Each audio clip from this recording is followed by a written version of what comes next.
Assalamualaikum warahmatullahi wabarakatuh. My name is Muhammad Norizad bin Ibrahim, and today our group will be presenting the decommissioning asset of nuclear power plant. We have selected the nuclear power plant as our discussion for the decommissioning of asset.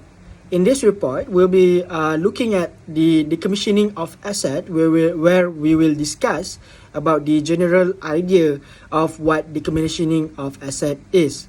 Secondly, we will discuss about the process involved in the decommissioning of asset. Then we will explain about the rules and regulation that is related to this decommissioning of asset of nuclear power plant. Next, we will talk about the budgeting and financial reporting, and last but not least, the risk management during the asset disposal.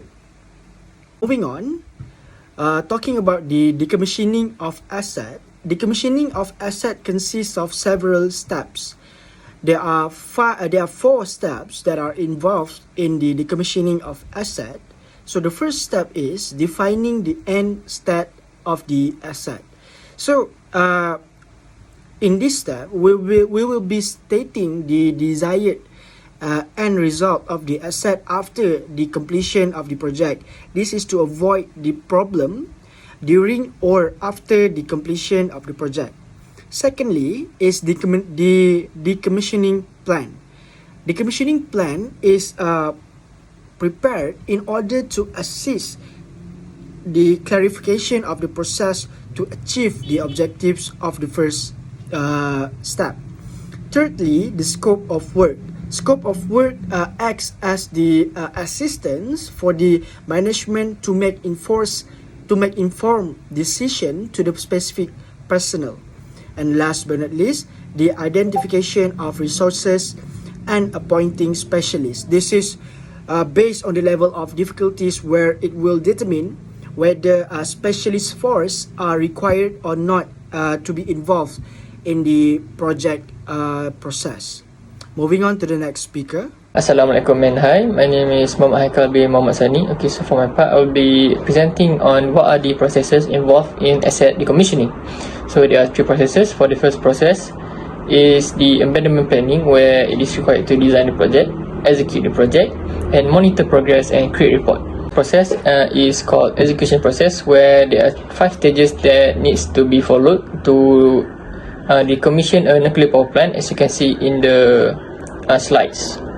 Okay, for the last process, which is the strategy, so there are 3 strategies that can be used. So for the first strategy is called immediate dismantling, where the nuclear power plant is immediately dismantled after termination of operation.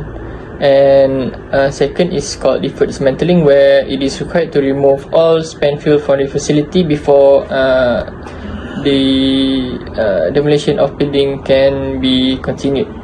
So the last strategy is called entombment, where it is similar to the second strategy, but it takes a longer time. It takes 100 years. Greetings, my name is Aiman Fitri, and now I will continue on my part, which is regulatory on nuclear plant decommissioning. A program by International Atomic Energy Agency (IAEA) included decontamination and decommissioning activities. The IAEA sees its duty here to help its member state in the safe, timely, cost-effective dismantling of the nuclear sites. There are 3 aspects that need to be focused on, which is regulatory requirements, guideline, and also standard for optimization.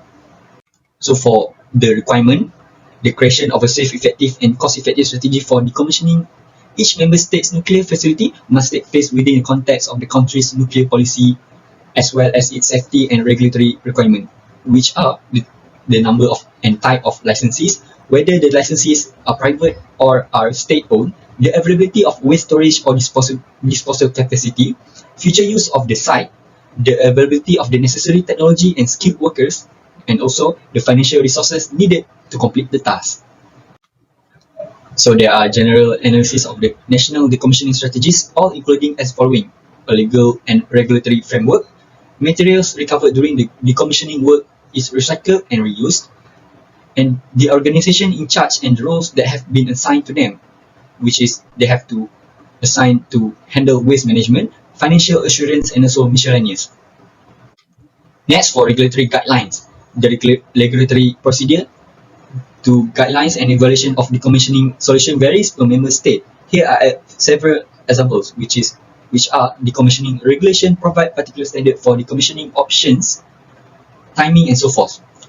Next, the need to assess the various decommissioning alternatives available for the given facility. This selection procedure may also include cost-benefit and multi-attribute assessment, and the demand for a justification of the chosen option and a willingness to examine any option that the applicant can demonstrate to be both adequately safe for the environment desirable.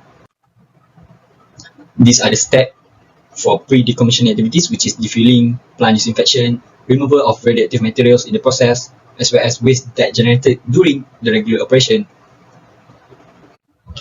And lastly, for the regulatory standards for the optimization, a compromise must be struck between quantifiable criteria. The selection of a preferred decommissioning plan is generally based on a optimization analysis that involve, among other things, radiation protection. The effect parameters that evaluated are often divided into 4 categories, which are elements of the safety and the environment, technological aspects, cost, and lastly, consideration for social and political factors. Thank you. So, in a very good day. My name is Muhammad Izzat. So I'll be presenting on the cost involvement of this project report. So every nuclear plant must be decommissioned at the end of its useful life, usually after operating 40 to 60 years. The decommissioning of nuclear plant costs around $500 million per unit, but actual cost depends on the plant size and design. The cost of decommissioning can be higher if the plant is more contaminated, and in some cases, the decommissioning of a nuclear plant can reach up to $1 billion per unit. So this is the financial statement, which we have taken into account of the dismantlement and restoration costs, regulatory and competition law proceedings, termination benefits, and others, which results in the total of $1,222,000,000. And after deducting thereof current position with the value of 146 million, we obtain the value of $1,076,000,000. So there are some factors influencing cost of decommissioning. So first is decommissioning policy and strategy.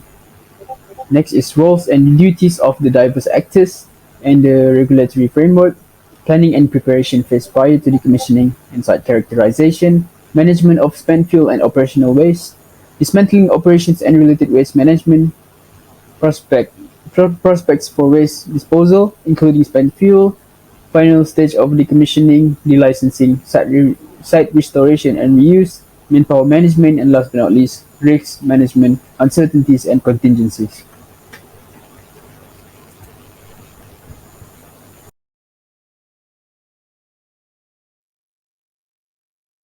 Hi, my name is Azlan and I'll be continuing the final question. So the final question is how to manage risk during asset disposal. So in general, there are two processes that can be followed to manage risk. The first one would be on the operational level, which is managing risk during the implementation and execution of a decommissioning project, and strategic level, which is the application of risk management to strategic challenges and strategic planning. So at the operational level, there are few processes or steps that we can follow. The first would be establishing the context, determining risk criteria, assessing the risk, treating the risk, monitoring and reviewing the risk, and finally communication and consultation. On the strategic level, strategic risk management or the application of risk management to strategic challenge and strategic planning is becoming more popular. So in this level, an important input would be the observation that major assumption used in the decommissioning planning can be reasonably equated to the assumption used in the risk management. So a general summary for risk management is displayed in this graphic. So on the left side you can see the risk management at strategic level, and on the right side you can see the risk management at operational level. That is all from us. Thank you.